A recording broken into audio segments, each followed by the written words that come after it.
Jajaran Sat Narkoba Polres Tabanan dalam kurun waktu 1 bulan berhasil mengungkap 6 kasus narkoba.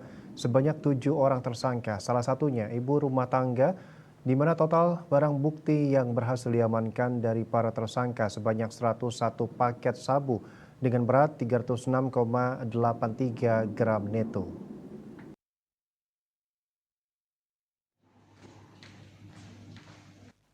Ibu rumah tangga, Reni, diamankan di rumah kos di Desa Kediri.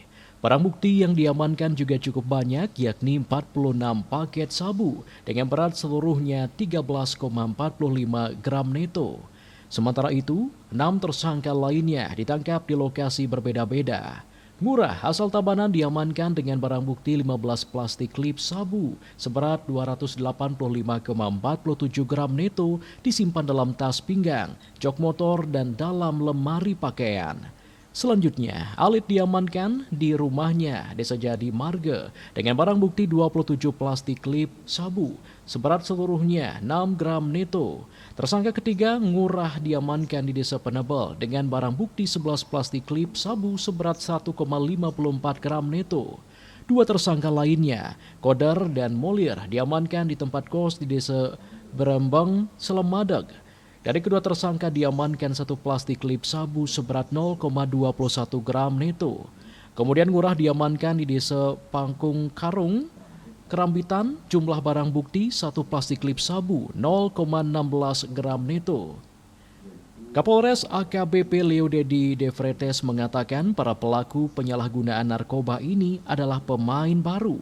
Pihaknya akan terus melakukan pengembangan mengingat kasus peredaran gelap narkoba khususnya di Tabanan masih cukup banyak. Kita lakukan pengungkapan dengan BB yang barang bukti jenis sabu-sabu yang lumayan besar bagi kami di Polres Tabanan untuk pengungkapannya, yaitu sebanyak 15 plastik klip narkotika jenis sabu seberat 285,47 gram neto. Di mana barang bukti di TKP kedua yang terbesar disimpan di dalam almari pakaian tersangka. Untuk TKP pertama di dalam jok motor daripada tersangka. Atas perbuatan para pelaku dikenai pasal 112 ayat 2 Undang-Undang RI nomor 35 tahun 2009 tentang narkotika dengan ancaman hukuman penjara paling singkat 4 tahun dan paling lama 12 tahun, dan pasal 114 ayat 2 ancaman hukuman penjara paling singkat 5 tahun dan paling lama 20 tahun. Rais Wantara, Bali TV.